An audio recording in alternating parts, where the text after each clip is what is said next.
Your PlayStation Portal just got a massive game update for me, and there is some seriously good news, but also one piece of news that absolutely sucks. We're talking about an absolutely massive open world sci-fi game, a return to the Wild West, and a literal PS1 classic that has given me a total nostalgia overload. But if you're a Portal owner who relies entirely on the new cloud streaming feature, the biggest game this month is completely locked off for you. I'm going to explain why, walk you through every single game hitting the service, and then I'll give you my top picks, my must-play picks of this month. Let's start with the Titan. Red Dead Redemption 2 is back on the service. Now, I'm probably the only person left on Earth who hasn't actually played through this yet. I know, I'm late to the party, but according to everyone who has played it, it's a slow burn masterpiece that still looks incredible even years after its release. It's that legendary Rockstar experience we all know about. Now, for the Portal players, here is the deal. Because this is a PS4 version of the game, you cannot stream this via the PlayStation Plus cloud feature. So that means not from your own game library or the PS Plus game catalogue. You must download this to your PlayStation 5 console first and use remote play to see it on your Portal. It's a massive shame, and honestly, Sony, how about a native PS5 version so we can stream it properly? Or not even Sony, Rockstar, come on, you've done it for Red Dead Redemption 1, how about 2? Since I haven't played it, it's moving right to the top of my list later this month. But if you are going to play this via remote play, just be aware you're going to need a lot of console space for this. So get clearing out your old games so you can download Red Dead Redemption 2.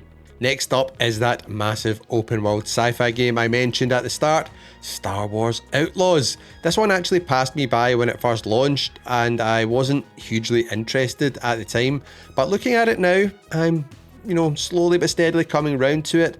Unlike the Jedi series, you aren't a lightsaber wielding hero here. You're Kves, an emerging scoundrel navigating the galaxy's crime syndicates. It looks like it has a real Han Solo feel to it, fighting, stealing and outwitting your way through the underworld. I'm actually getting quite hyped for the new Star Wars Galactic Racer game that's coming out soon, so jumping into this open world now feels like the perfect appetizer.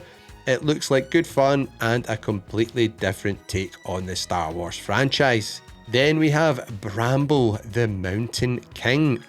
Watching the gameplay for this, it gives me major Little Nightmares vibes. Does anyone else think that? If you enjoyed those games, I think you're probably going to like the look of this one. It's a gripping and unsettling journey through Nordic folklore where you play as a young boy named Ollie trying to rescue his sister from a dreaded troll. It looks really atmospheric and creepy, a world where nothing is exactly as it seems, and it seems like the perfect chilled out but tense game to play on the Portal. If you like that dark storybook aesthetic where you're navigating dangerous forests and avoiding horrible creepy looking beasts, this definitely looks worth a play. Next is Thaumaturge. Yes, Thaumaturge. Honestly, what a name. I'll probably be laughing trying to get that right all week. From what I've gathered about the story, this is a deep tactical RPG set in early 20th century Warsaw. You play as Victor, a master of mystical arts who can peer into people's hearts to uncover their deepest secrets and desires. The gameplay involves summoning these folklore-inspired demons called saluters to manipulate your enemies and fight in turn-based tactical combat. It's a very different kind of game, heavy on story and atmosphere. If you want something you can really sink your teeth into, this looks like a solid shout this month. Now, for an honest take here, Broken Sword Shadow of the Templars Reforged. I'll be real with you, I've never liked the Broken Sword games. Even when I was younger, I always just found them dead boring. But I notice it has a 4.88 out of 5 rating on the PlayStation Store.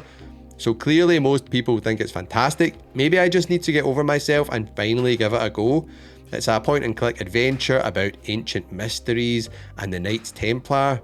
Knights Templar stuff, that does sound quite cool. And honestly, looking at it now, that slow, relaxed pace might actually be quite nice and chilled for, playing on the Portal. Let me know in the comments, am I wrong about this one? Is it worth checking out after all these years? Then we have Flintlock, The Siege of Dawn. I remember when this launched and I gave it a pass because I'm not usually a big fan of Souls-like games, but watching this trailer back today, it actually looks like it could be quite good fun. It's an explosive Souls-light where gods and guns collide. From the looks of it, you're using gunpowder, magic, and an axe to retake the world from the armies of the dead. If you're looking for a challenge but want something a bit more explosive and fast-paced, than your average Souls games, this might be the one. Let me know if any of you recommend giving Flintlock a go. Rounding out the extra catalogue games this month, we have Enotria. This is another action RPG Souls-like, but I'll be honest, I'll be giving this one a miss. To me, just based on the visuals and the style and the gameplay we've seen here, it looks way worse than Flintlock. If I'm going to spend my time getting frustrated by a difficult game this month, I'd rather it be Flintlock. But if you love the genre and want a sun-drenched setting inspired by Italian folklore, where you swap masks to change your playstyle, it's there for you to try. It just doesn't look like my cup of tea. Now, before we get into the premium game and my top picks for this month, a quick heads up. If you're thinking about topping up your PlayStation wallet, upgrading your PlayStation Plus to premium, or if your subscription is expiring soon, you definitely want to check out the links at the top of my description. We've got some amazing deals for cheap PlayStation wallet top-ups, which you can use to get your subscription for a bit cheaper or just for buying games. If you use those links, it supports the channel directly, so a huge thank you if you do. Finally, for the premium members, we have the return of the arcade smash hit and PlayStation 1 classic, Time Crisis. Now, this is the one game this month I have played. I played a ton of this, and the nostalgia overload here is just wild. I remember the Christmas I got the big box set for the PS1. It had the game and the G-Con 45 light gun inside, and I spent the entire day blasting away at the TV. It was just amazing. It makes me realise that as kids in the 90s, we really didn't know how good we had it. That was absolute peak gaming, and it's something that has been sadly lost to time. So come on, Sony, we need to get arcade style light gun games back in the home, or at the very least, how is there not a PSVR 2 mode for this so you could use the headset and the controllers as your light gun? That would be incredible. They've added gyro aiming to the DualSense if you're playing this on your PS5 console for this version, and while it won't be the same as the old school hardware, a simple on-the-go Rails arcade shooter is always an absolute blast, and I think this is going to be great fun on the Portal. But we still need a modern day light gun add-on for our consoles. Figure it out, Sony. So because this month is so jam-packed with absolutely awesome titles, I've had to pick 3 games you should jump into first. Usually I only pick one. First up, obviously, Red Dead Redemption 2.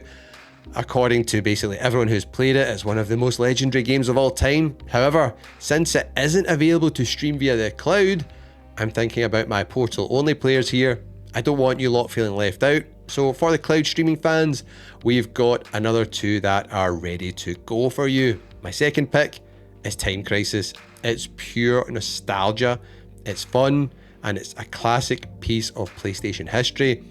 It's the perfect arcade blast when, life is busy and you just want an hour of just sheer arcade gaming fun satisfaction.